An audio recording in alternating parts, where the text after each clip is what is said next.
Nina stared out of her bedroom window, watching the quiet streets of her small town. It was a life she had grown used to, but she couldn't shake the feeling that something was off. Her mother, Clara, had always been ambitious, constantly chasing after the glamorous life she felt they deserved. Ever since Clara had remarried, Nina had felt the shift in the air, a subtle but persistent pressure, as though her mother was on the verge of asking her for something monumental. One evening, as they sat together at dinner, Clara finally broached the subject that had been on her mind for weeks. "Nina, darling, you know how hard things have been since your father left us. But there's an opportunity now, with David.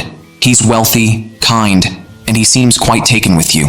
If you got close to him, it could mean a better life for us, financially stable, secure."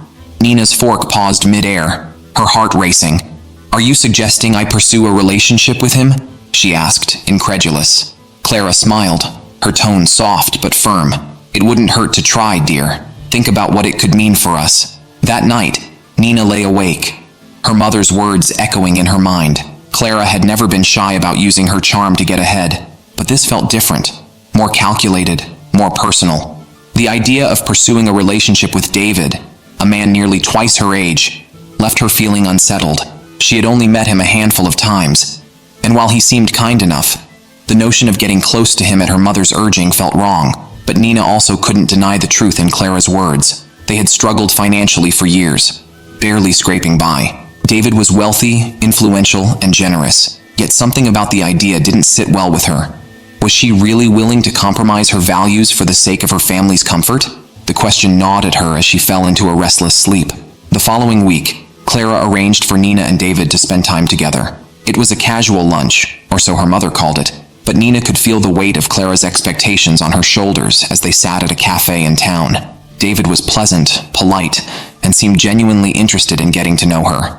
He asked about her studies, her interests, and her aspirations, and for a moment, Nina felt at ease. But as the conversation progressed, she couldn't shake the feeling that something was off. Was David aware of Clara's motives? Did he see her as a pawn in some greater scheme?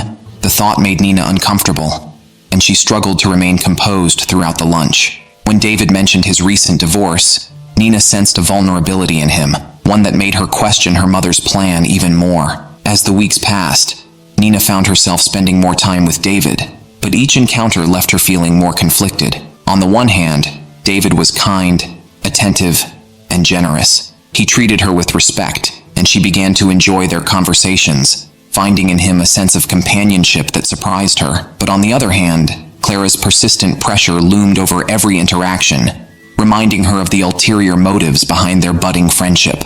Nina's internal conflict deepened as she began to develop a genuine fondness for David. She appreciated his company, but every time she thought about her mother's expectations, a knot formed in her stomach. Was this the life she wanted for herself? Was she willing to sacrifice her independence and integrity for the sake of her family's financial stability? One evening, after another dinner with David, Clara confronted Nina. "You're doing well, darling, but you need to push things further," she said, her tone sharp. "David likes you. He could fall in love with you if you play your cards right. This is our chance to secure a better future." Nina recoiled at her mother's words, feeling the pressure mount. "I don't want to manipulate him, Mom," she protested.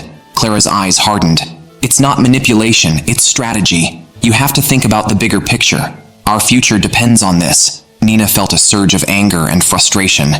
She didn't want to be a pawn in her mother's schemes, but Clara's words held a painful truth. They were struggling, and David could offer them a way out. Still, the idea of sacrificing her autonomy for material gain left her feeling hollow. Despite the pressure from her mother, Nina continued to spend time with David, trying to separate her own feelings from Clara's ambitions. Over time, she found that she genuinely enjoyed his company. He was thoughtful, funny, and easy to talk to. They shared stories about their lives, and Nina found herself opening up to him in ways she hadn't expected.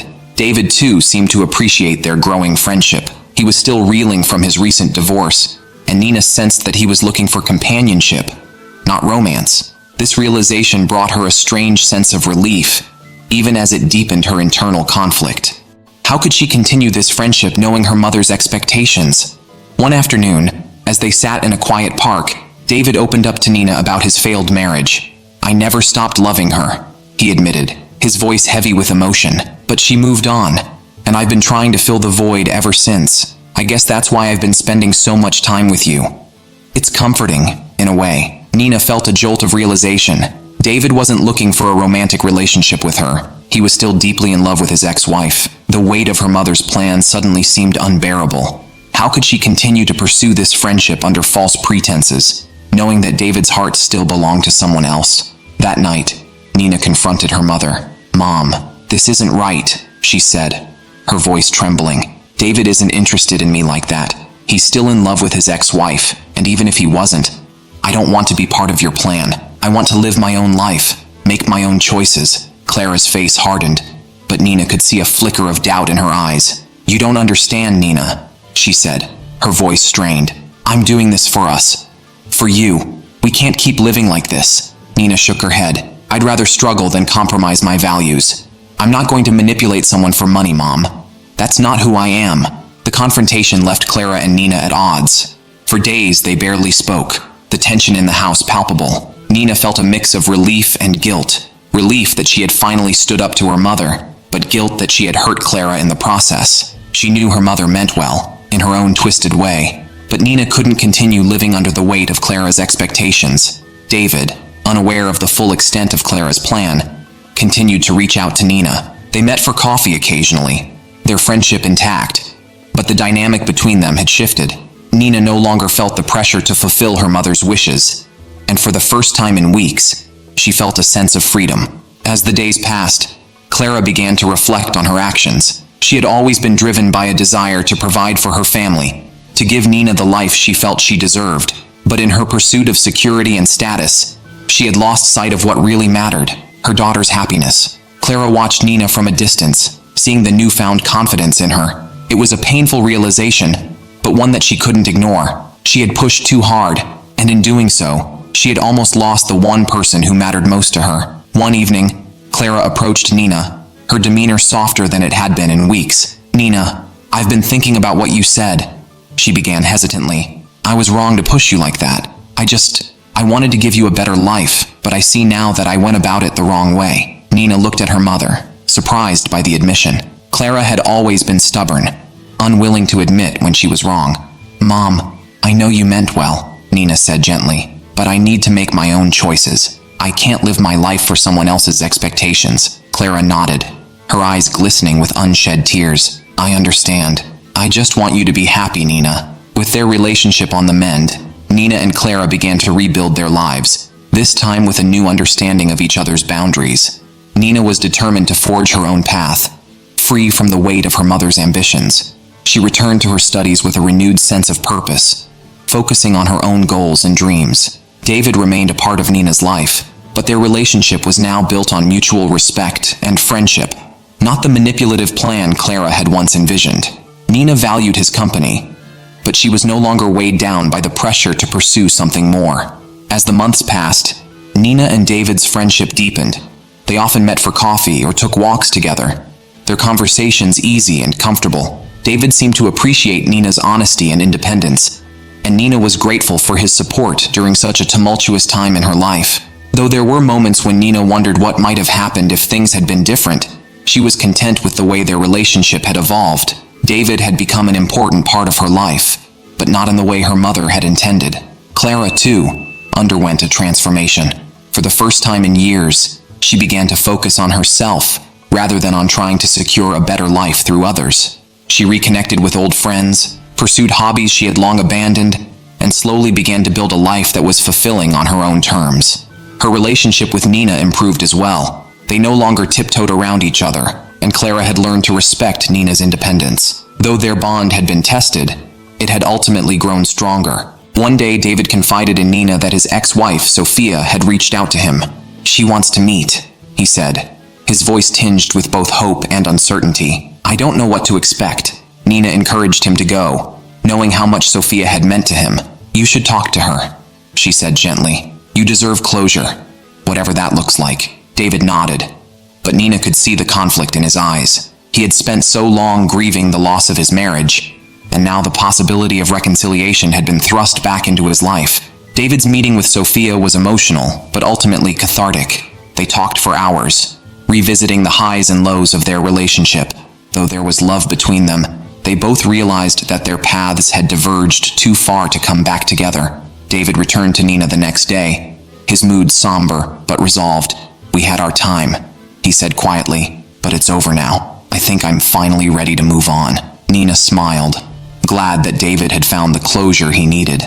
Their friendship, once complicated by unspoken expectations, now felt lighter, freer. With the drama of the past behind them, both Nina and David began to explore new horizons. Nina focused on her education, determined to build a future for herself on her own terms. David, too, started to look forward, no longer haunted by the ghosts of his past. Their friendship remained a constant in each other's lives, a source of support and understanding. Though they had both been through difficult times, they had emerged stronger, more self-assured. One evening, Clara sat Nina down and apologized once again for her past behavior. "I know I've said this before, but I really am sorry, Nina," she said softly. "I pushed you too hard, and I can see now that I was wrong." Nina took her mother's hand, appreciating the sincerity in her voice. "I forgive you, Mom," she said, "but we need to keep moving forward together." It was a moment of healing for both women, a reminder of how far they had come and how much they had learned from their mistakes. As time passed, Nina continued to grow into her own person, free from the weight of her mother's expectations. She pursued her passions, made new friends, and embraced the independence she had fought so hard to achieve. Clara, too, found a sense of peace in her new life, no longer consumed by the pursuit of status and wealth. Their relationship, once fraught with tension and manipulation, had evolved into something more honest and respectful. They had both learned the importance of setting boundaries and respecting each other's choices. In the end, Nina and Clara emerged from their ordeal stronger than ever. They had faced their flaws, their fears, and their failures, and had come out the other side with a deeper understanding of themselves and each other. Nina had forged her own path, free from her mother's influence, and Clara had learned the value of self-respect and independence. As they sat together one evening, watching the sunset, Nina felt a sense of peace. She had chosen her own future, one that wasn't dictated by societal expectations or her mother's ambitions. And for the first time in a long while, both she and Clara felt a sense of hope for what lay ahead. Rate this story from 0 to 10 and drop your comments below about it.